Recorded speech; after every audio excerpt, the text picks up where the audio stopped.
Assalamualaikum warahmatullahi wabarakatuh. Perkenalkan, nama saya Sela Putri Larasati, NIM 2021121103, kelas akuntansi 3C, Fakultas Ekonomi dan Bisnis, Universitas Muria Kudus. Dosen pengampu, Bu Dr. Randa Haji Poni Harsatri, MSI AKT. Di sini saya akan mempresentasikan tugas pengauditan 1, yaitu mengenai materi pemeriksaan biaya dibayar di muka atau prepaid expenses dan pajak dibayar di muka atau prepaid taxes.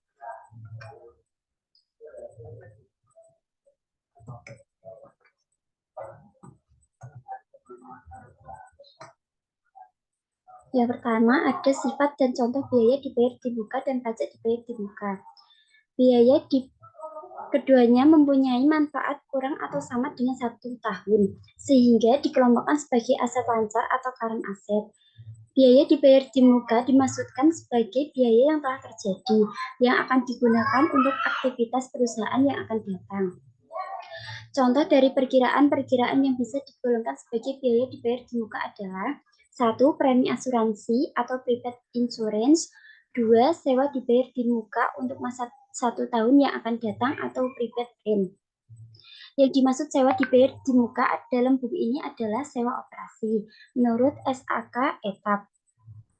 Pembayaran sewa merupakan beban sewa yang diakui berdasarkan metode garis lurus selama masa sewa, meskipun pembayaran sewa dilakukan dalam jumlah yang tidak sama setiap periode.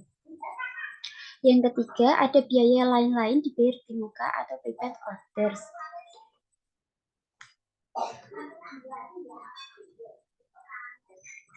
Pajak dibayar di muka adalah pajak yang dibayar oleh perusahaan setiap bulan atau dipotong atau dipungut oleh pihak ketiga dan akan diperhitungkan sebagai kredit pajak di akhir tahun atau untuk pajak penghasilan dan di akhir bulan untuk PPN.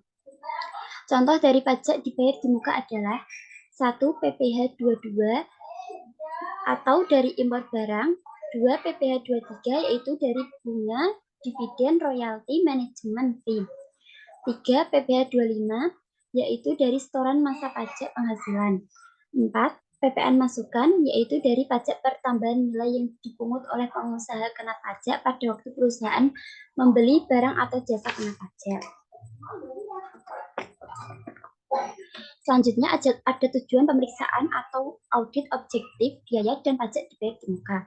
Yang pertama ada untuk memeriksa apakah terdapat internal kontrol yang cukup baik atas biaya dan pajak dibayar di muka.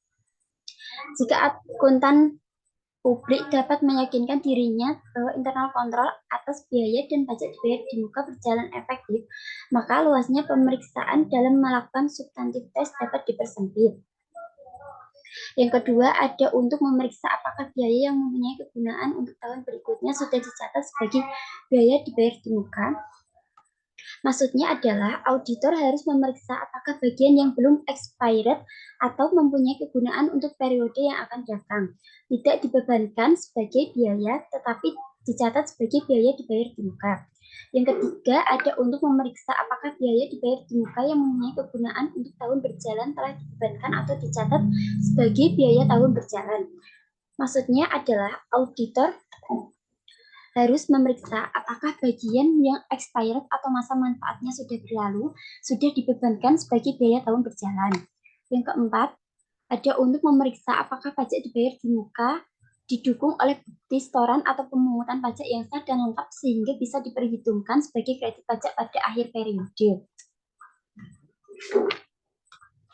Yang kelima, ada untuk memeriksa apakah penyajian biaya dan pajak dibayar di muka dalam laporan keuangan sudah sesuai dengan standar akuntansi keuangan di Indonesia, SAK, _etap, IFRS. Biasanya, biaya dibayar di muka yang mempunyai masa manfaat kurang dari atau sama dengan 1 tahun disajikan sebagai aset lancar. Sedangkan yang masa manfaatnya lebih dari 1 tahun disajikan sebagai aset tak lancar. Sedangkan pajak dibayar di muka bisa disajikan sebagai aset lancar atau di-offset dengan utang pajak yang sejenis atau pajak penghasilan badan atau pajak pertambahan nilai. Selanjutnya ada prosedur pemeriksaan biaya dan pajak dibayar di muka yang disyaratkan. Prosedur pemeriksaan dibagi atas prosedur compliance test dan prosedur substantif test. Pembahasan prosedur pemeriksaan untuk substantif test akan dibagi dalam beberapa bagian, yaitu sewa dibayar di muka, premi asuransi dibayar di muka, biaya advertensi dibayar di muka, dan pajak dibayar di muka. Dalam praktiknya, prosedur pemeriksaan yang dibahas di sini harus disesuaikan dengan kondisi perusahaan yang diaudit. Prosedur pemeriksaan untuk compliance test ada dua. Yang pertama yaitu pelajari dan evaluasi internal kontrol atas biaya dan pajak dibayar di muka. Yang kedua, tarik kesimpulan mengenai internal kontrol atas biaya dan pajak dibayar di muka.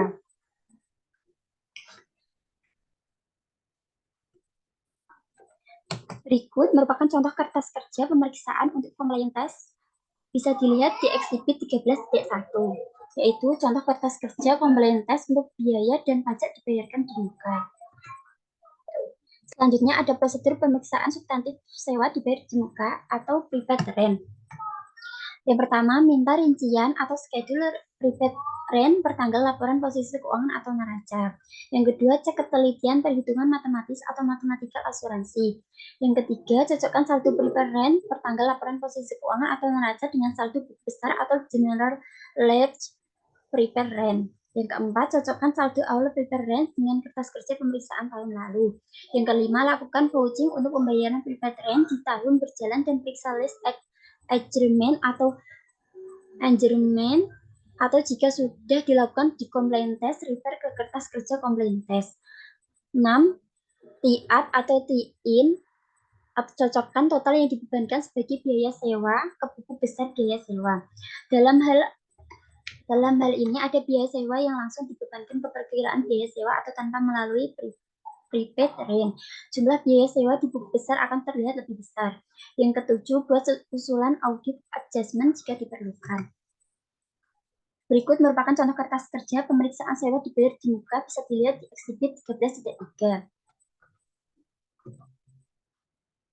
Selanjutnya, prosedur pemeriksaan substantif premi asuransi dibayar di muka atau prepaid insurance.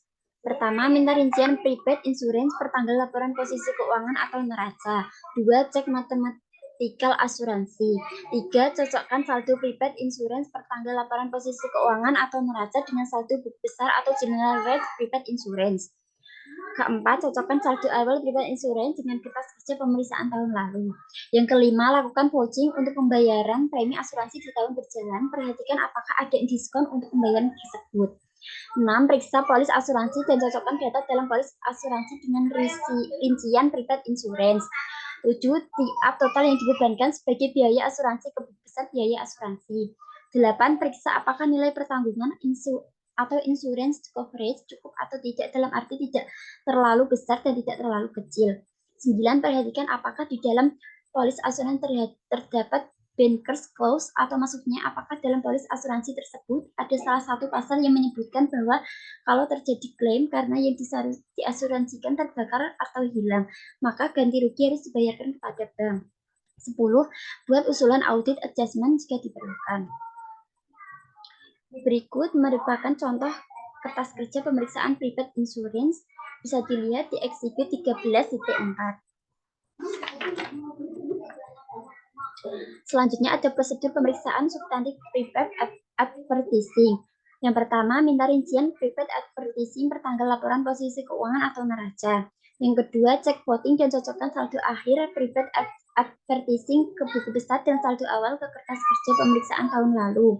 Ketiga, periksa bukti pembayaran dan surat perjanjian atau untuk iklan di TV, radio, dan billboard, dan bukti pembelian atau untuk barang-barang souvenir. Yang keempat, periksa kebenaran pembebanan ke biaya untuk barang-barang souvenir, harus dilakukan stock of name atau perhitungan fisik pada akhir tahun. Selanjutnya, prosedur pemeriksaan substantif prepaid taxes.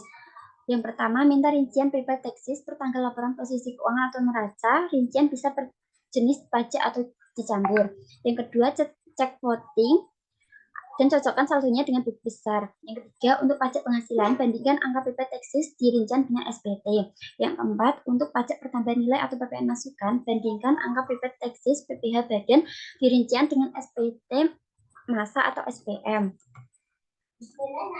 Berikut merupakan contoh kertas kerja pemeriksaan prepaid taxes, bisa dilihat di eksibit 13.5.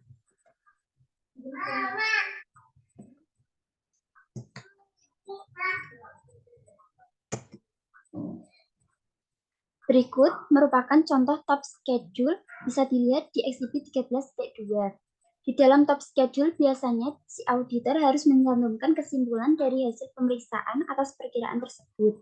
Apakah menurut pendapat auditor perkiraan tersebut disajikan secara wajar atau tidak? Menurut SAK etap, untuk sewa operasi, LES mengungkapkan hal-hal berikut. A. Jumlah pembayaran sewa yang harus dibayar selama masa sewa. D.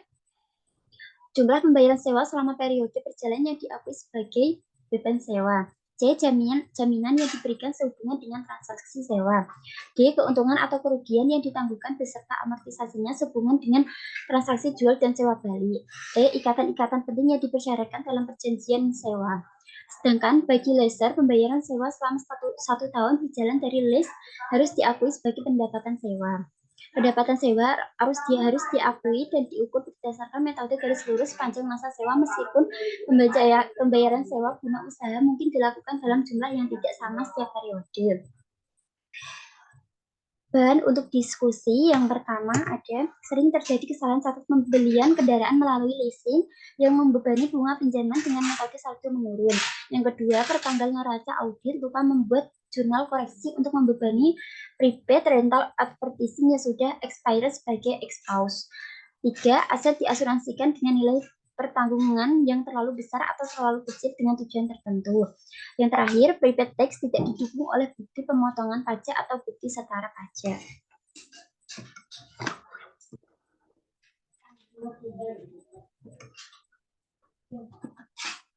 Cukup sekian presentasi dari saya. Jika ada salah kata yang kurang berkenan, saya mohon maaf yang sebesar-besarnya. Terima kasih. Wassalamualaikum warahmatullahi wabarakatuh.